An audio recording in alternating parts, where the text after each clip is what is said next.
This story is called Secretary. She originally was his secretary. The flirtation paid off. He left his wife for her. Now, years later, he made sure she was manager of her own department. She was an office feeder, enjoying her daily intake of sausage rolls from the local bakery. She was a twisted and bitter large woman, the kind that, if she could, she would have a feud with herself. You know the type. Surprisingly, her children were good people. One of her unfortunate traits was micromanaging. Micromanaging is an unfortunate personality trait with some people who are of a certain type. They have a need to control everything. Her latest target was a young, kind family man. He was eager to prove his worth.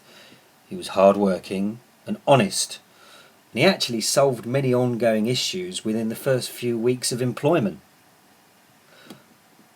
That day, the family man arrived first thing in the morning, and he was surprised to see on his desk a dozen post-it notes scattered everywhere with comments from his controlling manager. The tone of these yellow post-it notes was impolite and spiteful.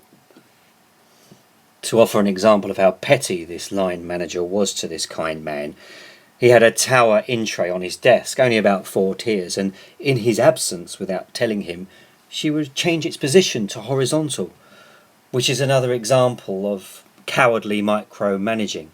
And this form of office abuse actually continued for over 3 months. The kind young family man just knew his manager had to go. He stumbled across his objective online. He read about it and realised he would definitely get away with it.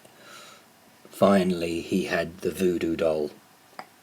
His not-fit-for-purpose manager's hairbrush was left in her empty office one evening. He now had exactly what he needed. He added her hair to the doll, and the pins were carefully, correctly placed. The doll was then buried in the garden. The following day, the then secretary, now department manager, never woke up. The night before, she had her peppermint tea before sleep time, and she fell into the land of deep peace. At 3:13 a.m, the manager woke with a shock feeling of sharp chest pain, her husband next to her, undisturbed. She focused her eyes and switched on her bedside light. She felt a weight on her chest. She looked downwards and saw the red dwarf demon with hammer and steel-like nails that were exactly 13 inches long. The demon said, "I have my instruction. Keep calm and I'll do my best to get this over and done with as smooth as possible." The large woman was numb. She couldn't scream or move. The blood-red, naked demon dwarf continued. "The first nail works quickly. That's been done. It's to continue the silence, and we don't want to wake your family because they need all the rest they can in order to grieve. Grief is an exhausting emotion to loved ones that you're going to leave behind. This next nail is going to be stamped with all my strength into your mouth to shut off forever your cascading vocal hate and lies." She felt the pain and the red fluid slowly choking her. All 13 inches of nail was used. The demon hated waste. "The next nail is for the unnecessary harm you've dished out over the years due to your desire for overall control of everything in your bubble." The demon raised the hammer behind her head and forced the blow so hard the nail smashed through skin and bone between the eyes. The woman was still alive, drowning from the volume of blood, slowly. "Nearly over, one more. This is a free one from me this time, because watching your life before I accepted this voodoo contract demonstrated to me that you are indeed a waste of flesh. Enjoy hell." The nail was gently hammered into her heart. The demon knew the slow execution of the hammer would create the vomitricious fountain. Work life improved for the kind family man. In fact, all aspects of his life became wonderful. 7 years passed since the fortunate death of his irritating line manager.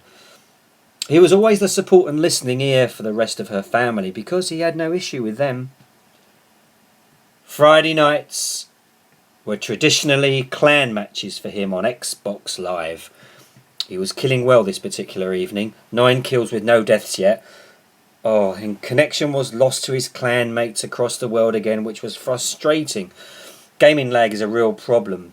All the money these gaming companies make and they still can't resolve the bleeding lag problems. Eventually he was back in the game. Then something bizarre happened. He noticed every other team member was standing in a line on screen. Only the sound of the map's snowy, windy environment audio could be heard. All the soldiers' heads were looking down. Then one of the soldiers looked up. His face was red. Then it talked directly. "I did the voodoo contract for you. Now you must return the favour." There was silence. The picture postcard on the television screen remained, as if waiting for a response. "What do you want?" the kind man said. The demon walked forward in the game snow, morphing from soldier to red naked dwarf demon. "I want to experience love. Live your life and experience the love from your wife and child." The family man couldn't sleep. Even alcohol couldn't dilute the shock and deep fear he had. Eventually, he did fall asleep. He woke up next to an unknown bus stop. He didn't recognise where he was. His clothes were dirty and he smelt his own urine. He managed to slowly stand up and look at his reflection in the closed down gift shop's window. He looked like a homeless man, a sad man. He heard them before he saw them. The loving couple giggling and laughing.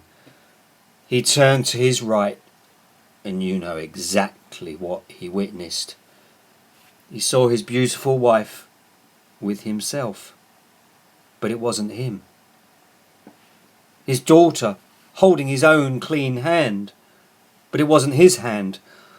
And when the three walked past him, he tried to speak, but the words didn't come out. He watched himself turn his own head, expected to look at his own face, but it was the demon's face. We've all seen drunk and homeless people talk to themselves. They are in fact talking to something we can't see. They're pleading to a demon, begging them not to take their soul away. If you were at that particular bus stop that day, you'd have seen the once kind family man, now homeless, begging a demon not to take his soul away, and you would have ignored it, presuming they had some mental health issue.